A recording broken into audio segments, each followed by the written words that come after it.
Assalamualaikum warahmatullahi wabarakatuh. Bismillah. Alhamdulillahirabbil alamin.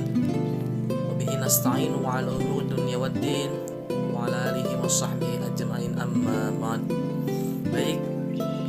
Saya di sini akan menguraikan dari materi 1 sampai 4 teosofi untuk melunaskan atau membayar UTS teosofi.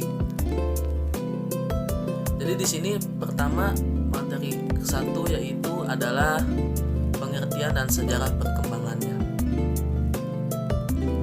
Pengertian teosofi. Teosofi berasal dari kata Inggris yaitu theosophy yang diambil dari kata theos yaitu Allah dan sophia yaitu kebijakan. Jika dari aspek keseluruhan bahwa teosofi merupakan gabungan dari kata theos atau yang biasa dikenal itu teologi. Nah, sedangkan sophia berasal dari biasanya dikenal itu dengan sufisme. Jadi teosofi itu teologi yaitu Allah. Nah, kalau sofi itu dari sophia kebijakan yaitu sufisme atau tasawuf. Nah, dan juga teologi ini berasal dari kata theos ini yang artinya Tuhan dan logos yang artinya ilmu atau pengetahuan. Sedangkan sejarah dan perkembangannya teologi dari zamannya Yunani kuno itu merupakan mempunyai periode terpenting dalam sejarah peradaban manusia. Jadi pada saat itu terjadi perubahan pola pikir mitosentris, yaitu pola pikir yang sangat mengandalkan mitos atau mengandalkan mitos untuk menjelaskan fenomena alam. Itu pada zaman Yunani kuno. Sedangkan pada zaman Islam itu timbulnya teologi Islam itu karena ya telah muncul sejak Nabi Muhammad SAW masih hidup. Ketika Nabi masih hidup, fakta adanya sahabat yang bertanya kepada Nabi Muhammad tentang Al-Qadar, sebuah tema yang pada masa selanjutnya menjadi topik pembicaraan teologi Islam. Nah, kemudian pengertian sufisme. Pengertian sufisme ini atau yang bisa dikenal dengan tasawuf merupakan ilmu untuk mengetahui bagaimana cara mensucikan jiwa, menjernihkan akhlak, membangun zohir dan batin serta memperoleh kebahagiaan yang abadi. Jadi sufisme ini condongnya itu ke sebuah akhlak, sebuah tasawuf, sebuah pembersih hati. Jadi di dalam situ banyak pembelajaran yang akhirnya mendekatkan diri kepada Allah supaya beribadah kita itu lebih tenang dan lebih nyaman.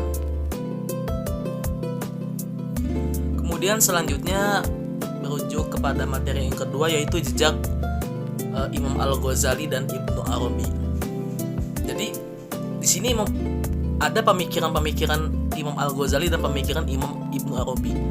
Yang pertama, kita beralih dulu kepada jejak Imam Al-Ghazali di dalam tasawuf. Riwayat Al-Ghazali itu riwayat dulu ya. Abdul Hamid Al-Ghazali dilahirkan di desa Ghazaleh dekat Juz, Iran Utara pada 1508 Masehi atau 450 Hijriah. Nah, jejak Al-Ghazali ini munculnya itu karena kesadaran bahwa dirinya telah terjerat oleh ilmu-ilmu yang tidak penting dan tidak manfaat menuju jalan akhirat. Jadi ya mengembangkan suatu ilmu yang akhirnya nanti bermanfaat untuk manusia. Dan karyanya Imam Al-Ghazali ini salah satu kelebihannya itu serta karakternya itu yang melekatnya itu adalah produktivitasnya dalam menulis, dalam menghasilkan beberapa kitab karyanya. Kemudian kita berujuk kepada jejak Imam Ibnu Arabi dalam tasawuf. Riwayat Ibnu Arabi ini nama lengkapnya adalah Muhyi al-Din Anu Abd Alah Muhammad Ibn Ali ibn Muhammad ibn Ahmad al-Arabi al-Atim al-Ta'i al-Andalas ibn Arabi.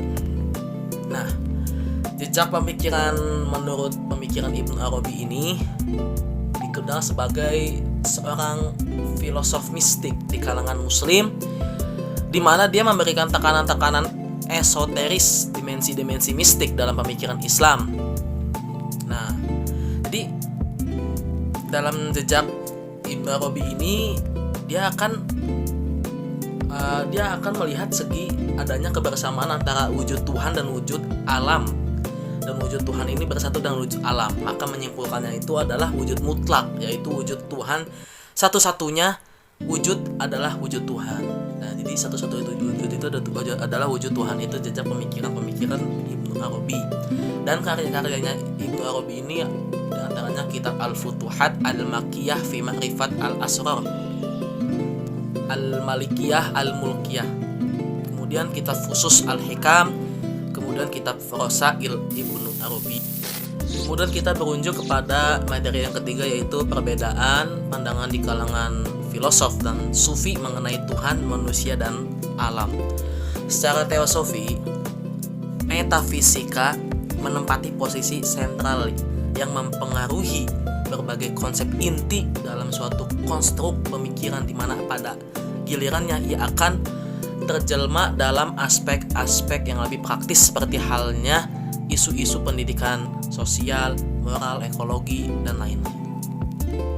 Jadi dalam konteks metafisika tradisional Islam yang telah diformulasikan oleh para ulama terdahulu, terutama yang berasal dari tradisi sufi, yaitu menganut eksistensialisme yang berseberangan dengan aliran esensialisme yang dipegang oleh mayoritas falasifah dan mutakallimun, menganggap bahwa Tuhan, alam, dan manusia mempunyai hubungan intrinsik yang sangat erat. Dalam perspektif eksistensialisme, alam dianggap sebagai manifestasi atau tajalli atau teopani. Tajalli ini ya dari sebagian aspek Tuhan, sehingga tidak dilihat dari sebagai entitas yang berdiri sendiri dan profan, tapi alam adalah sesuatu yang sakral. Sakral itu sesuatu yang fatamorgana lah gitu ya, kontigen, dan mengandung unsur-unsur ketuhanan, dan mengandung unsur-unsur ketuhanan apa yang dinamakan hukum alam, maka sebenarnya adalah tidak lain daripada kehendak Tuhan yang terjadi secara simultan atau sunnatullah, yang mencerminkan keindahan atau beauty dan keberaturan atau order. Inilah makna tersirat dari apa yang dimaksud dengan kosmos. Berangkat dari pemahaman inilah, konsep pendidikan Islam mempunyai visi integral yang bertujuan untuk menghasilkan manusia beradab dengan ilmunya. Ia dapat bersikap dan berinteraksi dengan berbagai macam realitas yang adil. Jadi dalam perspektif eksistensialisme ini berpikiran seperti ini. Ketika dia mempunyai adab, itu karena dia mempunyai ilmunya, ngerti kan? Jadi ketika mempunyai ilmunya jadi beradab, dan dia bersikap dan berinteraksi dengan berbagai macam realitas yang adil, itu sangat adil.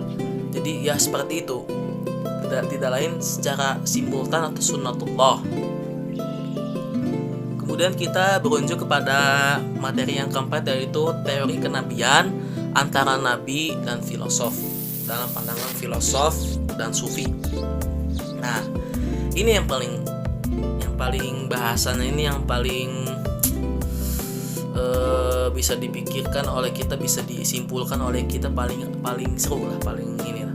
Di kenabian dalam pandangan ya, teori kenabian dalam pandangan filosof dan sufi. Jadi ada perbedaan, ada perselisihan sedikit. Konsep kenabian atau an-nubuwah. Kenabian ini bisa dikatakan an-nubuwah.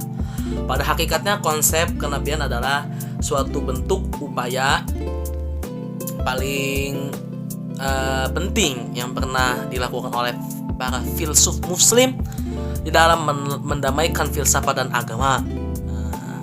Jadi pada hakikatnya konsep kenabian ini ya ini paling penting ini pernah dilakukan oleh para filsuf dalam filsuf muslim dalam mendamaikan filsafat dan agama.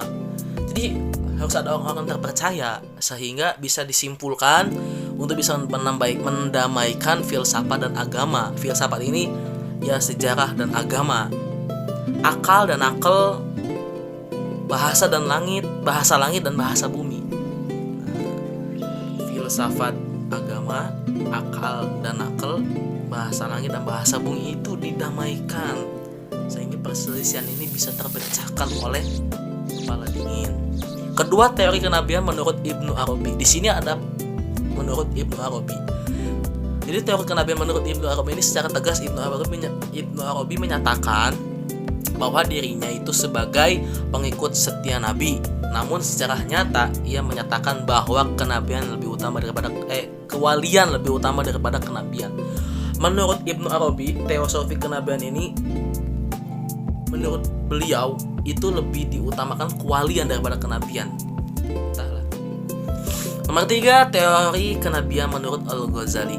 Al-Ghazali dikenal sebagai pembela terbesar bagi kaum Asy'ariyah secara umum, yaitu Ahlus Sunnah wal Jamaah. Dan seperti diketahui bahwa orang-orang Al-Asy'ariyah bertolak belakang dengan teori Al-Farabi. Jadi ada perbedaan pendapat, perselisihan pendapat dengan Ibnu Arabi dalam masalah kenabian. Dan Al-Ghazali adalah penerus pemikiran Ibnu Sina di dalam konsep kenabiannya, yaitu seorang nabi bisa berhubungan dengan Allah secara langsung atau dengan perantara seorang malaikat tanpa memerlukan potensi imajinasi apapun.